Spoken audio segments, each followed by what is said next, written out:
Hi, folks. With Tacitus Today, your pushback channel. Thank you for joining this audio, radio, no pictures live stream.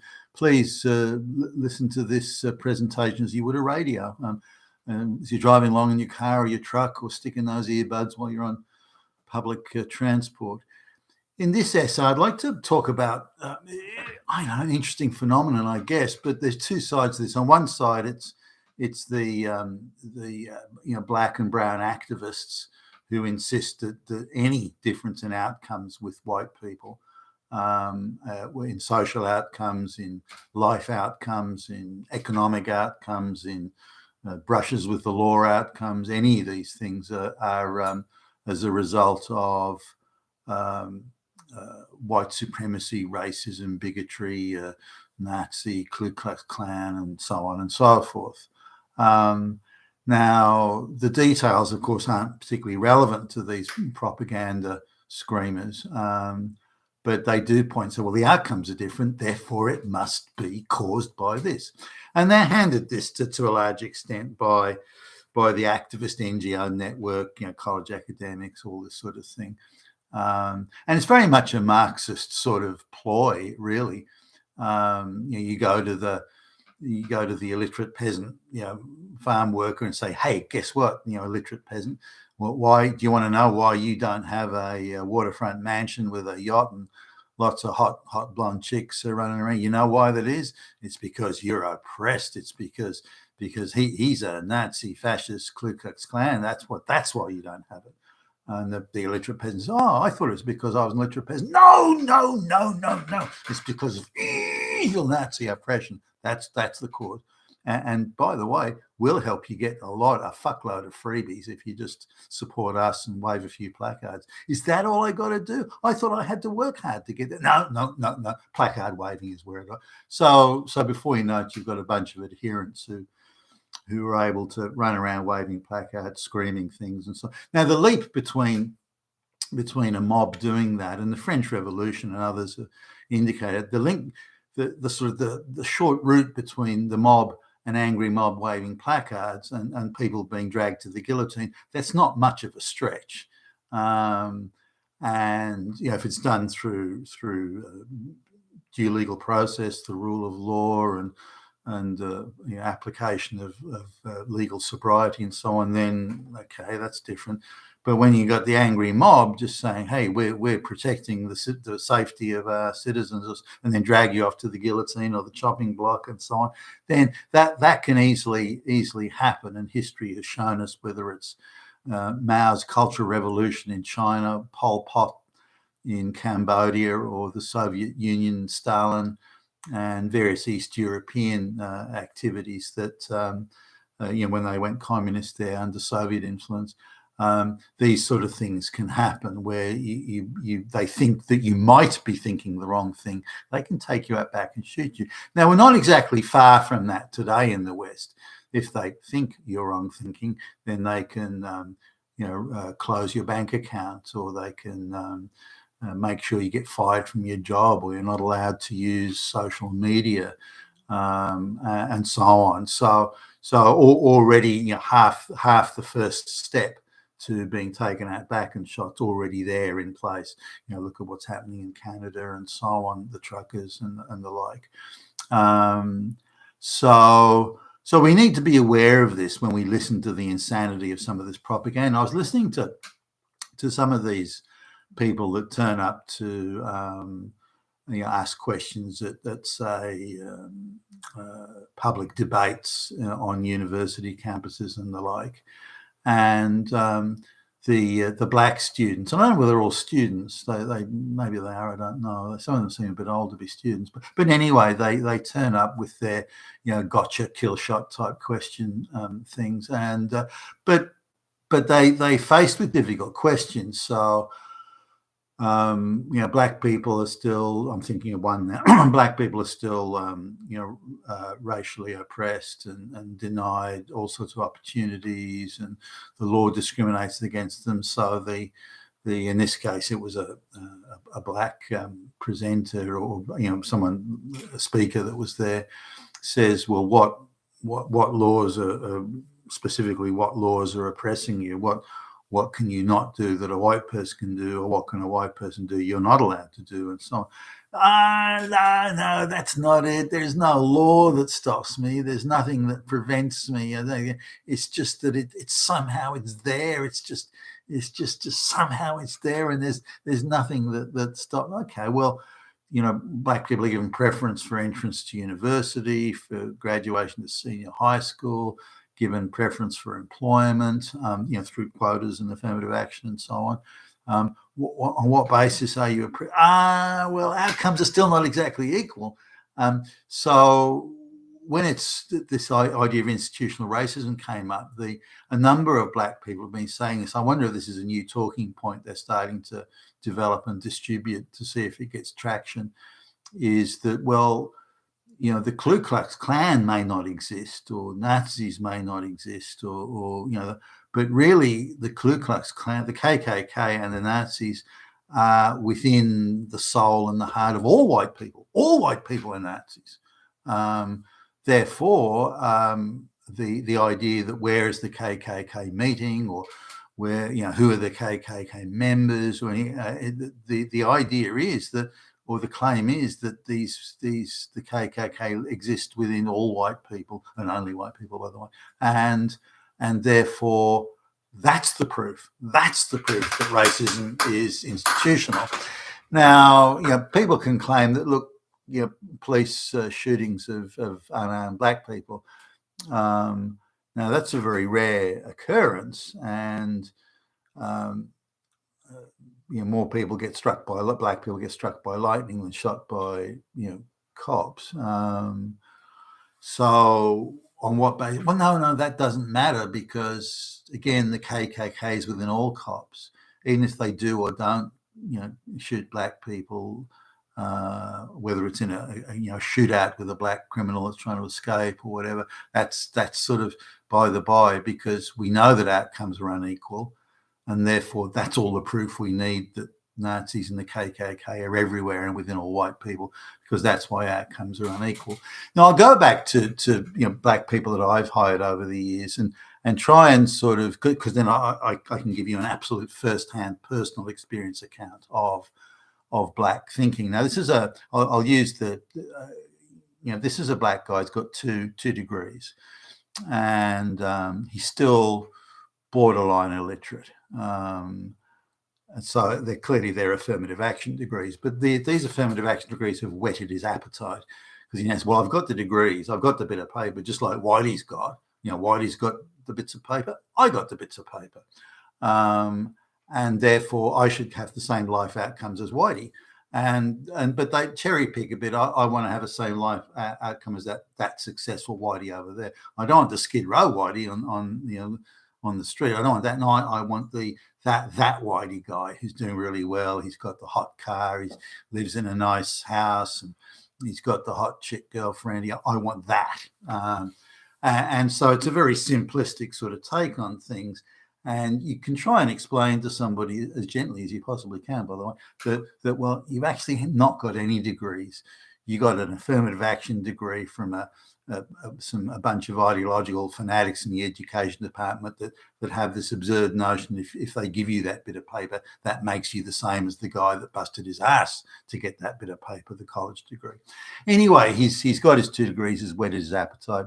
I'm under a lot of pressure from the board of directors to hire a black guy. He happens to turn up, and so normally he wouldn't get the job, but okay, no, I'll give him a job. Actually, go to the extent of almost creating a job for him in order to maximize his chances of succeeding, and keeping him on, because if he's got to compete with the other white workers, he's not going to make it. He won't last 5 minutes. So I've got to effectively create a job for him. Now, he lives a very self-destructive lifestyle. He goes out to eat every night. He's got, he spends money well in excess of his income. And him and his wife are both working, so they could do all right. They decide to live in quite a high rent area, and he gets buys this quite cool car, like it's a convertible.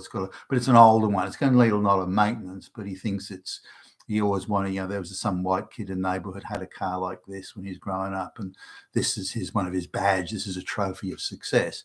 But he's not thinking through that he's buying an older model of this car that is going to need a lot of expensive maintenance. He doesn't quite think that through. He just wants the trophy without considering the realities he's got to face. Now, he's constantly badgering me for pay rises. So I say, look, let's have a look at where your money's going. So we sit down and he's got no concept of money. Neither is his white wife, by the way. But he's got no concept of money. So I'm talking to him about, well, why are you going out to eat every night? And we've got a small apartment, and my wife doesn't like to be in the apartment. We go out to eat. We get out and we walk around. It makes us feel good, and so on. So, all right then. Well, that's fine. But it comes back to the material point. You're getting paid $100. And you're spending $120 and going out to eat. So, whereas if you eat at home, you'll only spend $20 instead of 120. So it's pretty clear from an economics perspective what you need to do. So his argument is as follows. Now, I've come across this before with black people, all minorities, but particularly black people, where he says, okay, but that's what a white person would do. A white person would be careful and prudent with money. That's what the white folks do. It makes me feel good to spend money going out and getting dinner, and makes me feel good. So why would I not do something that makes me feel good? If I feel good, you're now a white guy telling me that I can't get a pay rise because I'm being careless with my money. I'm paraphrasing. The white boy, you're telling me I can't get a pay rise because I'm careless with my money, and then you're telling me I'm not allowed to feel good because going out to eat and spending lots of money I can't afford, it makes me feel. So you're telling me I can't have more money and I'm not allowed to feel good. So I'm still I'm like a slave on the plantation. I've still got Whitey telling me what to do. No. It's not like it's not Whitey telling you to do. I just happen to be your boss's boss. This is why, and I'm cutting you a lot of slack here. I'm not doing this for anyone else. If it was a white guy who was going to say, I'm spending too much money, I'd just say, hey, just organize your finances better, and that would be the end of it. But here I'm sitting down, spending the time and the effort to try and help this black guy, keep his job and make it work and all that sort of thing. Nor is he being paid less than the others. He's being way overpaid for what is. But he sees this, if he's getting overpaid, again, it whets his appetite. I've got the degrees. I'm getting the good salary. I now have no restraints. Nothing is. I can do whatever I want. That he's got developing that sort of attitude, and he doesn't see why he should stop going out to eat because it makes him feel good. And anything that stops him from making feel good is just Whitey being racist. Now, on top of that, he's coming in late and leaving early and goofing off, this sort of stuff. So that becomes an issue. And he's arriving at 9:05 dressed in casual clothes, and he's look, didn't have time to have a shower. I've got to go down the road to the gym. While I'm there, I might as well have a workout and I'll get changed. And so it's 10 o'clock before he's sitting at his desk ready to do anything. And so that becomes an issue. But to him, it's not an issue. But I just didn't have time to have a shower. Do you not want me to have a shower? Do you want me to be walking around in shorts and T-shirt? No, you're meant to turn up at 9 o'clock ready for work. Oh, but I can't. Couldn't. I just didn't have time. But why should I? I woke up a bit later. Why are you giving me a hard time over this? Why are you being difficult? Just because white people behave that way doesn't mean I have to. And so on it went, and on it went. So the perception of racism and or the perception of not having equal outcomes and so on is very much embedded into ways of thinking. And this way of thinking, it's not necessarily a victim way of thinking per se, rather more of a cross of victim entitlement and sort of rural jungle type rationale that is there. And you see even in many African Americans who've been in the United States for 400 years, their thinking is still very, very similar to almost the same for the sort of thinking you would see in a rural tribe in Africa today. And this is very much baked into the thinking of, well, everyone is a Ku Klux Klan, Nazi, fascist, bigot, or white people. And well, why are you arresting me, officer? So I've got a few outstanding warrants, or okay, so I discharged a firearm in public, or so what if I got money? I needed the money from the shop, so why is it a problem? I needed it. I wanted that money, and so why are you trying to arrest me? I mean, I felt good doing it. What's the problem? So this inability to understand or comprehend the rules of engagement, and we all live under the same rules. Now, this particular black guy didn't deny that he was being treated the same, but he asserted his needs were different and his thinking was different, and really the rules should be readjusted to suit his view of the world rather than him abiding by the rules. If he has to abide by the rules as he saw it, then that automatically put him at a disadvantage. For example, not being able to go out to eat every night when he couldn't afford to do it. That if those rules are there, then he's at a disadvantage, and that disadvantage is, in his mind, an act of tantamount, at least to oppression. If it's oppression, then it must be being done by Nazis and KKK and so on. So the inevitable conclusion was or the inevitable outcome in this was that the same board of directors and crowd that were pestering and badgering me to hire a black guy were the same people now pestering me to get rid of him and fire him. And he wasn't helping his case. Turning up at 9:30 in a pair of shorts and a Mickey Mouse T-shirt or something, saying that he didn't have time to have a shower and so. Anyway, it ended up that he had to go. But